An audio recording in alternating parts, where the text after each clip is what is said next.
مولاي صل وسلم دائما أبدا. وبه نستعين على أمور الدنيا والدين. اللهم صل وسلم على سيدنا محمد صلاة تفتح لنا بها فتوح العارفين وتفقهنا بها في الدين وترزقنا بها الإخلاص واليقين وتجعلنا بها من الأبرار والصديقين وعلى آله وصحبه أجمعين. اللهم إنا نسألك فهم النبي وحفظ المرسلين وإلهام الملائكة المقربين. اللهم أغننا بالعلم وزينا بالحلم وأكرمنا بالتقوى وجملنا بالعافية يا أرحم الراحمين. سبحانك لا علم لنا إلا ما علمتنا إنك أنت العليم الحكيم. نوينا التعلم والتعليم والتذكر والتوفيق والنفع والانتفاع والإفادة والاستفادة والحث على التمسك بكتاب الله تعالى وسنة رسول الله صلى الله عليه وآله وصحبه وسلم والدعاء إلى الهدى والدلالة على الخير ابتغاء وجه الله ومرضاته وثوابه وجوده من الله سبحانه وتعالى. نوينا إسلامنا وإسلامنا وبيوتنا وأباؤنا الصالحون في هذه القراءة وفي هذه الجلسة. الحمد لله. الحمد لله. معاشر الحاضرين والحاضرات والإخوان والأخوات والآباء والأمهات والمستمعين والمستمعات رحمكم الله.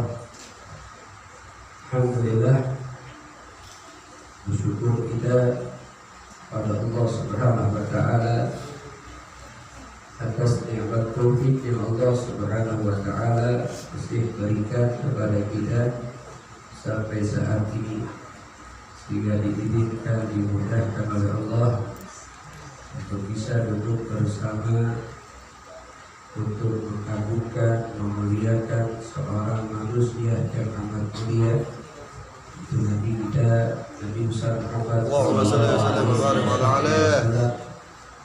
dan mengkaji apa yang bisa membuat ibadah kita menjadi benar dan sempurna di sisi Allah Subhanahu wa Ta'ala, menjadikan kita seorang hamba yang mempunyai pribadi yang baik secara zahir maupun secara batin. Mudah-mudahan niat kita dimudahkan oleh Allah Subhanahu wa Ta'ala. Ilmu yang kita pelajari dijadikan oleh Allah ilmu yang bermanfaat, ilmu yang membuat kita semakin bertakwa, semakin dekat kepada Allah Subhanahu wa Ta'ala, dan semakin berusaha untuk mencontoh apa yang telah dicontohkan oleh Nabi besar Muhammad sallallahu alaihi wasallam.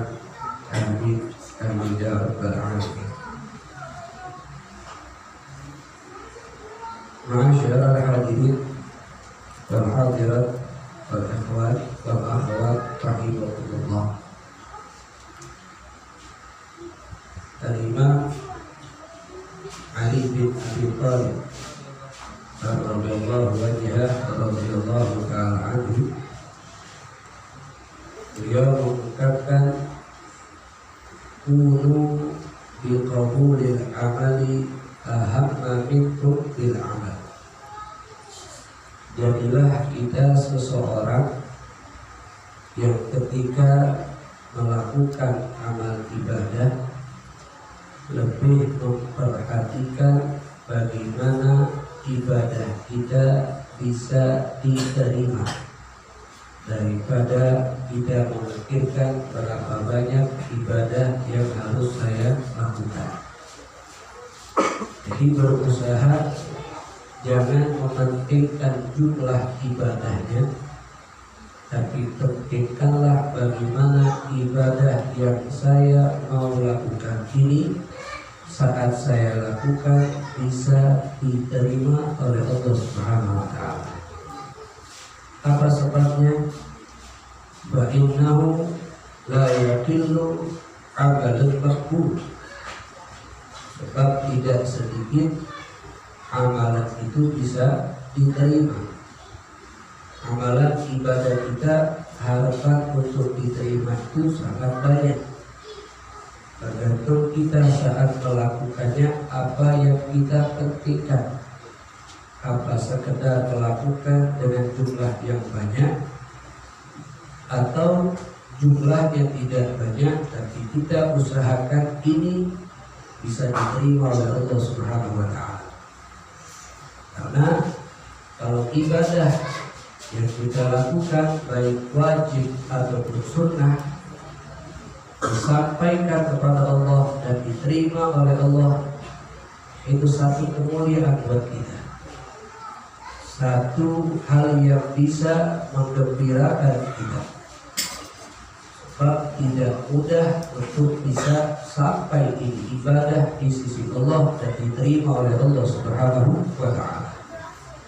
Makanya para orang-orang yang sudah mengenal Allah dengan benar, dengan baik, mereka itu punya satu prinsip, tahsinul amal, memperbagus amal, menyempurnakan satu perbuatan, ahabbu ilallah, itu lebih Allah sukai takdiril amal daripada jumlah yang banyak dari amalan tersebut. Ibadah yang dia lakukan tidak banyak, tapi dia kerjakan dengan benar, dengan sempurna, itu lebih Allah cintai daripada jumlahnya banyak, tapi dia tidak tahu benar atau tidak, sempurna atau tidak.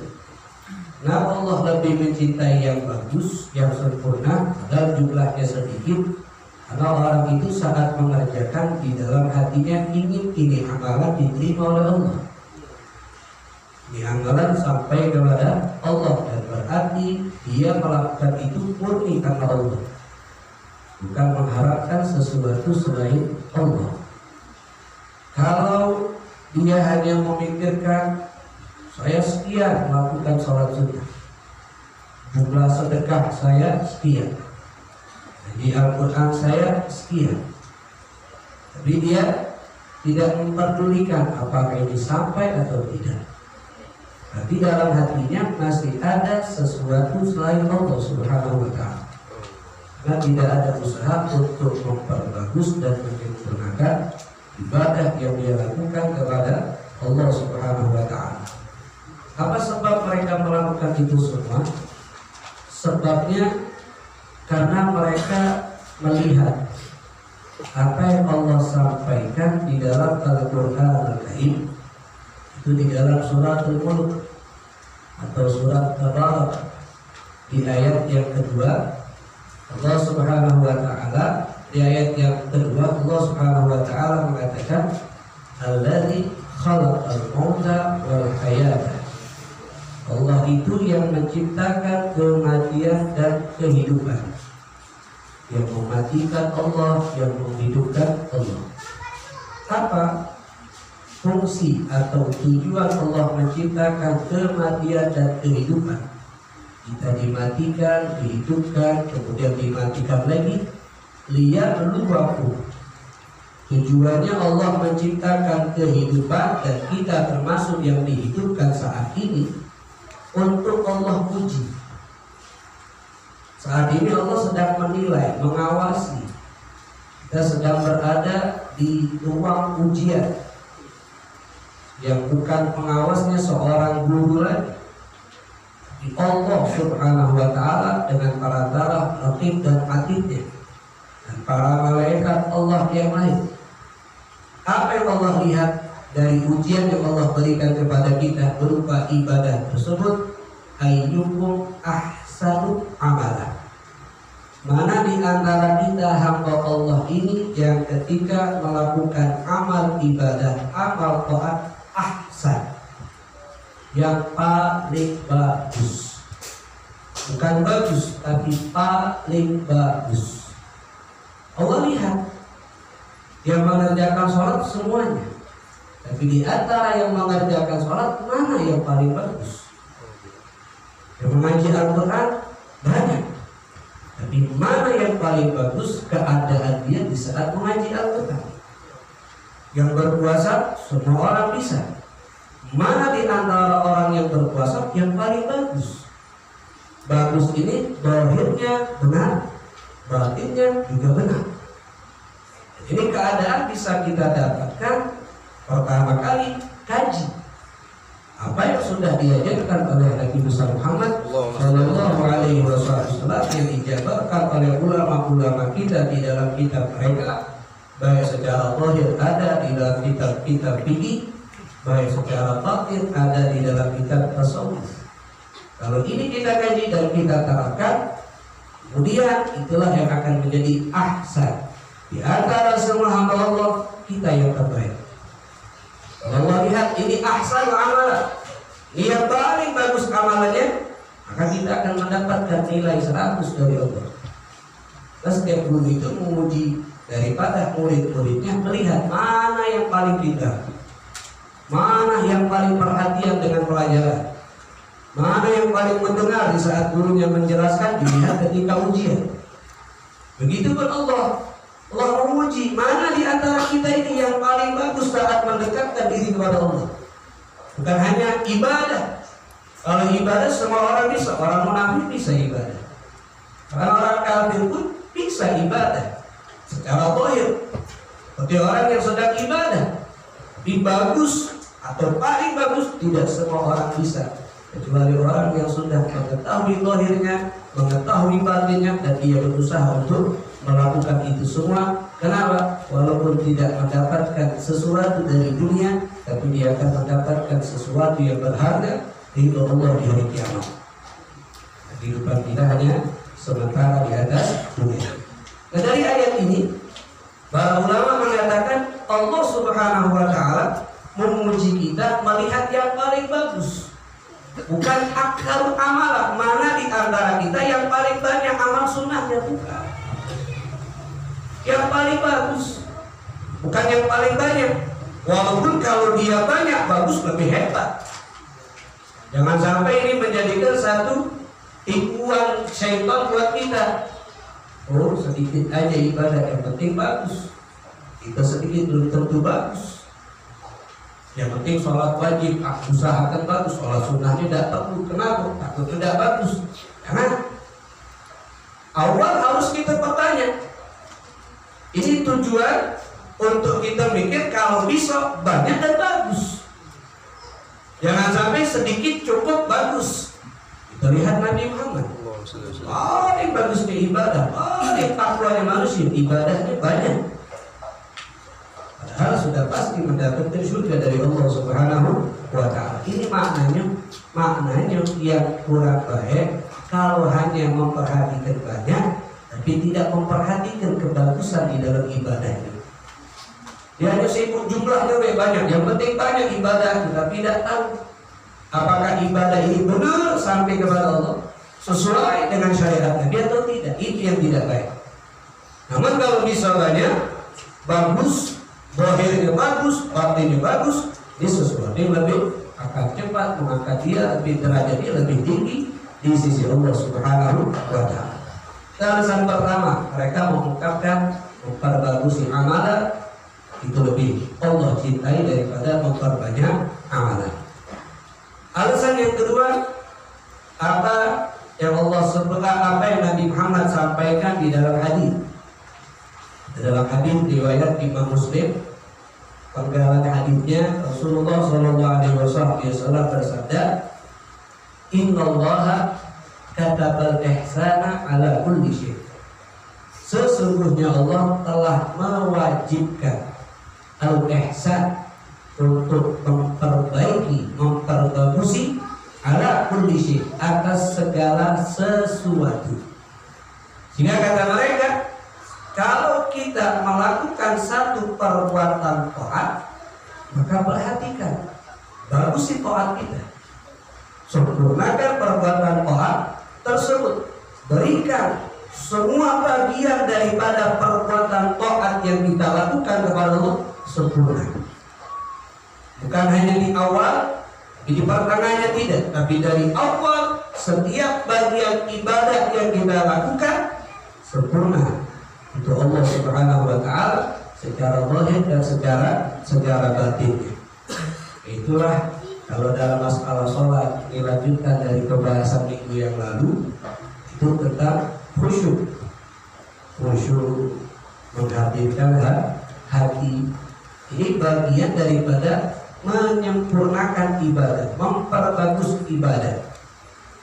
Bukan zahirnya saja bagus, tapi batinnya juga bagus, sehingga dia telah melakukan apa yang Nabi sampaikan, muhsinin, orang yang memperbagus perbuatan baik. Itu yang mereka pikirkan ketika mereka melakukan satu ibadah.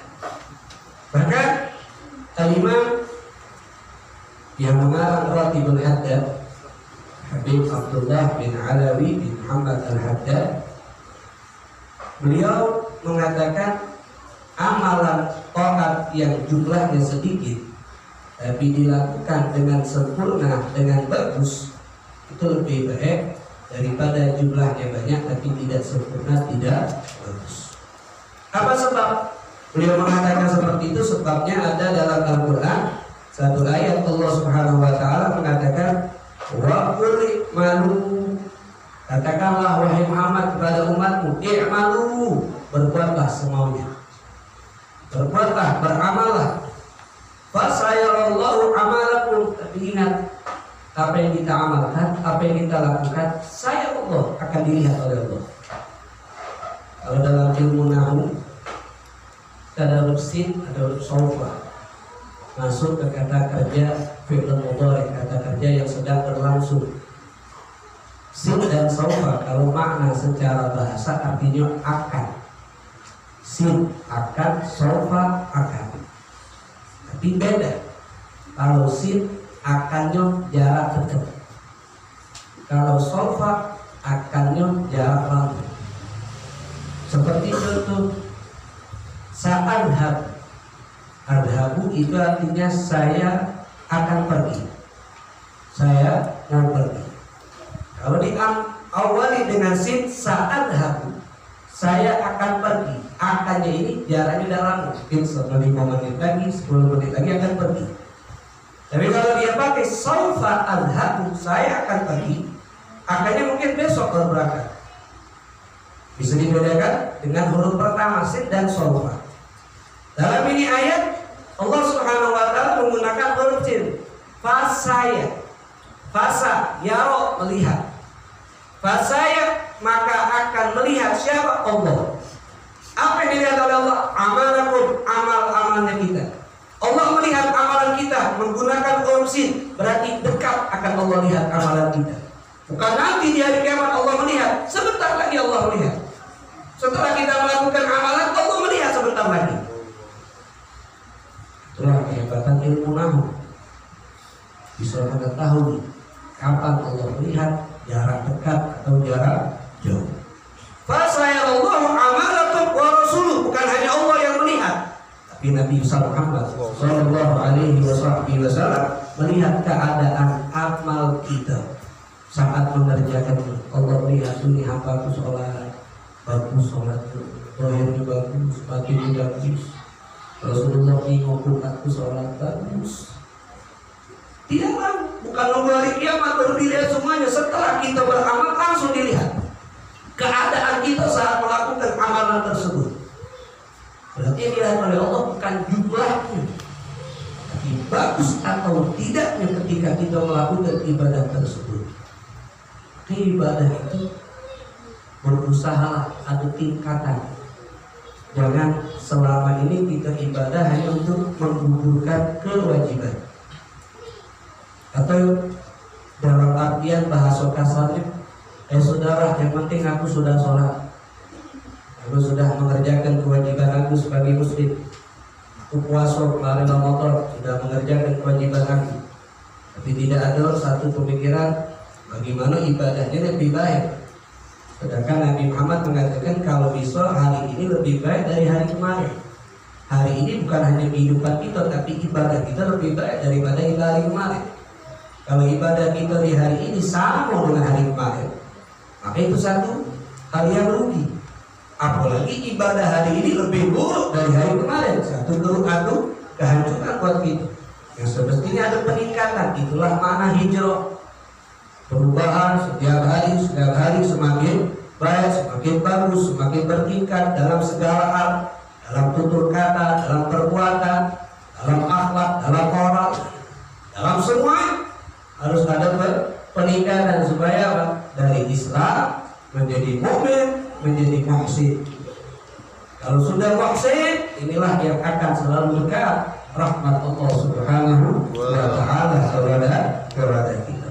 Ini yang disampaikan oleh para ulama, bagian daripada khusyuk.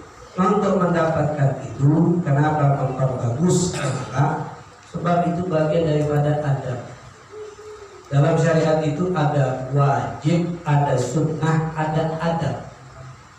Adab itu di bawah sunnah, tapi untuk menyempurnakan. Wajib harus diutamakan. Sunnah bagus, adab mengiring untuk lebih sempurna. Sehingga ungkapan para ulama, man tahawana bil adab, kalau ada orang mengentengkan urusan adab, norma-norma, tata krama, etika, dientengkan, diremehkan, utiba bi hirmani sunnah, maka dia akan mendapatkan diharamkan untuk bisa melakukan perbuatan sunnah. Kalaupun mengerjakan, keberkahan sunnah tidak akan dia dapatkan. Wa man tahawana bis sunnah, kalau sudah naik ikatan, bukan lagi adab dia remehkan, sunnah pun diremehkan. Jelas ini hukumnya sunnah, dia remehkan, dia entengkan. Wah, sunnah tidak berdosa kalau dilakukan, dia entengkan. Uqiba bi hirmanil faraid, maka dia akan berakibat buat dia diharamkan yang wajib. Berat lakukan yang wajib. Kalaupun masih, tidak ada akan pengaruh baik dari yang wajib. Tapi kalau sudah naik tingkatan lebih parah lagi, wa man tahawana bil faraid, kalau dia mengentengkan urusan yang wajib, sholat kaget bela. Allah maaf pengampun, Nabi aku tobat aja diampuni. Kalau sudah urusan yang wajib dientengkan, diremehkan, uqiba bi hirmanil ma'rifah, maka akan berakibat buat dia diharamkan untuk bisa mengenal Allah. Tidak akan mungkin dia bisa sampai dan bisa mengenal Allah Subhanahu wa taala. Lisannya hanya mengucapkan Allah, tapi dia tahu Allah sebenarnya di mana. Kenapa? Yang wajib dia sudah remehkan. Tapi yang nomor satu dari adab. Maka para aulia, para ulama, mereka mendapatkan rahasia Allah yang tidak bisa didapatkan dengan pelajaran, langsung pemberian dari Allah. Sebabnya satu, karena mereka memperhatikan adab. Sebagai contoh, dalam kitab Ta'limul Muta'allim, Al-Imam Syekh Az-Zarnuji, beliau itu menceritakan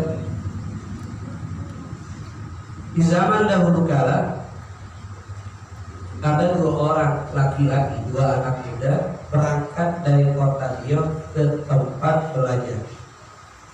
Bahasanya berangkat mondok. Mereka berdua dari kampung yang sama, kota yang sama, berangkat ke pondok. Pondoknya sama.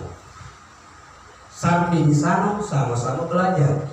Bukan satu belajar, satu main, tidak. Semua sama belajar. Rajin semuanya belajar. Pintar, semangat belajar. Ketika selesai dari waktu belajar, mereka berdua balik. Selesainya setelah sekian tahun, kan setahun 2 tahun. Kalau mondok setahun 2 tahun percuma. Untuk itu harus habis selesai. 10 tahun mondok itu belum selesai, itu masih banyak ilmu yang dipelajari. Ini ba'da sinin, setelah tahun-tahunan. Kalau dulu, kalau sudah masuk pondok tidak ganti waktu libur. Kan mereka tuh belajar di satu pondok, kan pondok maksudnya duduk bersama guru itu, ditinggal dia itu di rumah ngaji segala macam. 5 tahun, surat. Selama seluruh dia belajar, surat itu tidak pernah dibaca. Ketika pulang sebelum balik dibaca surat. Kata keluarganya meninggal, ini mau baca tahu harus sudah selesai. Kalau sekarang kan enak sih, ngobrol setiap tahun balik bulan puasa. Balik bulan puasa jadi koboi lagi. Ini pengalaman pribadi juga, aku lihat. Nah, belajar sekian tahun, balik mereka betul ke kampung, ternyata yang berhasil dari belajar yang satu, sikoknya tidak berhasil. Sikoknya ilmunya bermanfaat, sikoknya ilmunya tidak bermanfaat, sama-sama pintar. Tapi yang bermanfaat cuma sikok, yang tidak sikok tidak. Sehingga orang-orang ulama yang ada di kota tempat tinggal dua anak muda ini, mereka bingung. Ini dua anak muda sama-sama belajar, semangat belajar, tapi kenapa yang jadi sikok ini tidak jadi? Setelah mereka cari-cari keadaannya, cari tahu, ternyata tentang permasalahan adab. Yang jadi saat belajar atau mengulangi pelajaran, bukan hanya jumlah berapa banyak dia mengulangi pelajaran, tapi adab yang dia perhatikan. Tidak galak macam pelajaran atau mengulangi pelajaran kecuali punya wudu dulu. Karena walaupun megang kitab dan kali wudu boleh karena bukan Quran, tapi dia menghormati ilmu agama. Bahkan saat membaca pun dia menghadap kiblat dengan posisi kaki seperti sedang zikir, penuh dengan adab. Yang satunya belajar mengulangi pelajaran tidak dengan adab, tidak lagi ambil wudu, tidak lagi peduli ngadep kiblat atau tidak mungkin bacanya sambil ngulik. Tidak peduli dengan adab. Akhirnya yang satu jadi, yang satu tidak. Apa sebabnya? Diberkati adab. Berkahnya adab, akhirnya rahasia Allah dia dapatkan. Itu adab. Kalau orang ditanya, apa hukum mengaji Al-Quran dengan mengulik? Tidak masalah. Secara hukum fikih tidak dilarang, boleh ngaji, boleh dapat pahala, dapat. Tapi keberkahan atau pengaruh yang baik dari ngaji Quran dengan ngulik tidak sebesar dari orang yang ngaji Quran dengan adab. Duduk untuk Allah, ngadep kiblat, mengangkat Al-Quran lebih tinggi daripada kaki. Adab. Adab itu satu hal yang menjadikan kita lebih banyak dapat kemuliaan dari Allah Subhanahu wa ta'ala. Bahkan lagi Imam Abi Yazid Al-Bustami, orang ulama besar, beliau itu berangkat ke satu kota cuma nak bertemu dengan si ulama. Nah, dikatakan beliau ini ulama besar di kota itu. Berangkat pengen tabarukan, mengambil berkah dari ulama yang dikatakan oleh orang-orang ini adalah seorang ulama besar. Berangkat. Akhirnya berjanjian untuk bertemu di masjid. Saat waktu bertemu, Imam Abu Yazid lebih dulu nyampe di masjid. Nunggu.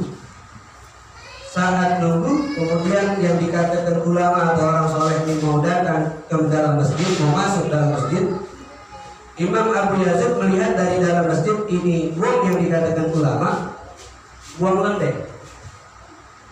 Buang lendek. Kemudian lantainya itu ditempelkan di dinding luar, bukan dinding dalam. Dinding luar masjid. Diusap ke dinding luar masjid. Bukan dalam. Secara hukum fikih, secara hukum agama tidak benar soal. Karena lendar hukumnya suci. Tidak membuat masjid itu menjadi najis. Yang haram itu buang najis. Yang haram itu buang najis. Ini bukan najis.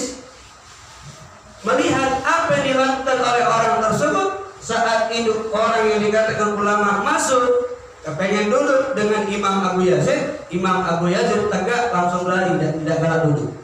Sehingga ditanya, kenapa tidak jadi duduk dengan aku? Katanya bertemu dengan aku. Apa jawaban Imam Abu Yazid? Tidak akan bisa orang itu mendapatkan rahasia Allah kalau dia belum bisa menjaga adab tentang urusan syariat. Ini adab, walaupun masjid bagian luar adab, sebab ini sesuatu yang dimuliakan oleh syariat. Kalau tidak bisa menghormati masjid, tidak akan bisa mendapatkan rahasia Allah. Jadi subhanallah ada. Jadi adab itu bukan hanya sopan santun sama orang tua, tapi kepada syariat itu lebih utama sikap kita di masjid. Sikap kita sedang membaca Al-Quran. Kalau secara hukum, iman pun dapat paham. Dengan adab itu yang membuat seseorang lebih tinggi, lebih mulia derajat diri diangkat oleh Allah Subhanahu wa Ta'ala. Kalau bahas tentang adab, banyak sekali ulama kita. Mereka benar-benar menjaga adab tentang hal-hal yang dimuliakan oleh syariat. Di antaranya Imam Maliki. Dengan buat kita yang mengaku cinta sama Nabi Muhammad Sallallahu Alaihi Wasallam, termasuk buat kita, buat saya pribadi. Imam Maliki rahimahullah ta'ala radhiyallahu anhu, beliau itu kalau mau belajar membaca hadis tidak akan mau membuka atau memegang kitab hadis, apalagi membuka, apalagi membacanya kalau dia belum berwudu dan mandi. Jadi kalau nak baca hadis, mandi kemudian berwudu, pakai baju rapi, kemudian dipakai fardu. Setelah wangi, dia duduk di tempat yang benar, diletakkan kitab hadis itu perlahan-lahan. Kemudian dia duduk dengan wibawa, dibuka itu kertas perlahan-lahan, baru dibaca hadis. Ditanya, kenapa begitu niat, jangan berlebihan? Tidak, aku cuma memuliakan karena ini adalah kalam Nabi Muhammad. Kita kadang-kadang Al-Quran malu gitu, mohon maaf. Kita nak ngaji bagus, karena kita baik bukan dari bujuk main di tangan kita. Bukan main gitu mereka. Terbawa cat sama cat bawa tas. Padahal ini bukan. Dan kalau mau baca ini tidak berdosa sebenarnya. Cuma kalau kita ini luar biasa. Dan kita baca dapat rahasia Allah, sesuatu yang tidak dapat dengan pelajaran tapi kita dapat langsung dari Allah. Ada. Apalagi dalam urusan sholat, makanya diajarkan lagi sunnah-sunnah, makmanul adab matur kita, makmanul adab tangan kita, makmanul adab badan kita. Itu yang membuat kita mendapatkan rahasia Allah dari sholat yang kita lakukan. Nah, itu yang kita inginkan, itu yang kita harapkan setiap harinya dalam ibadah kita kepada Allah Subhanahu wa Ta'ala. Kenapa? Dengan adab semuanya akan diangkat derajat kita oleh Allah Subhanahu wa Ta'ala. Kan kalau mereka itu disebutkan juga oleh mereka para ulama, bukan hanya untuk urusan baca hadis. Kalaupun ada orang yang kepengen belajar, mereka nemunya itu dengan pakai baju rapi dulu. Bukan dia tanya kenapa, ini kan bong sikok dulu. Kan dia tapi dia nak belajar ilmu agama itu yang hormat. Intinya karena adab itu yang mereka buat lebih sampai kepada Allah Subhanahu wa Ta'ala. Sampai Nabi Muhammad SAW mengatakan, apa yang membuat Sayyidina Abu Bakar lebih unggul daripada Sayyidina Umar, bahkan lebih unggul daripada sahabat yang lain, bukan karena puasa sunnahnya, bukan karena sholat sunnahnya, tapi karena adab yang banyak dalam diri Sayyidina Abu Bakar.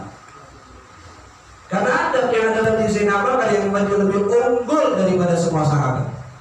Sampai kemudian Sayyidina Abu Bakar disebutkan ceritanya dalam Al-Quran. Sehingga dalam ilmu tauhid, akidah ahli sunnah wal jamaah sepakat orang yang tidak mengakui kesahabatan dan Sayyidina Abu Bakar kafir. Kenapa? Karena dia tidak mengakui nas Al-Quran. Dari mana? Idh yaqulu li sahibihi la tahzan. Ketika dia di situ Nabi Muhammad Allah menceritakan berkata di sahibi kepada sahabatnya yang menemani Nabi dalam perjalanan hijrah. Itulah Sayyidina Abu Bakar, la tahzan, jangan kau sedih, jangan bertakut. Sayyidina Abu Bakar ketakutan melihat orang kafir ada di mulut gua. Innallaha ma'ana, Allah bersama kita. Orang yang mengingkari kesahabatan Sayyidina Abu Bakar kafir. Tapi kalau yang lain masih dikatakan fasik, belum dikatakan kafir karena tidak disebutkan nas di dalam Al-Quran. Sehingga dari situ kenapa mulia? Karena tadi yang menetap di dalam hati Sayyidina Abu Bakar Siddiq radhiyallahu anhu wa arda.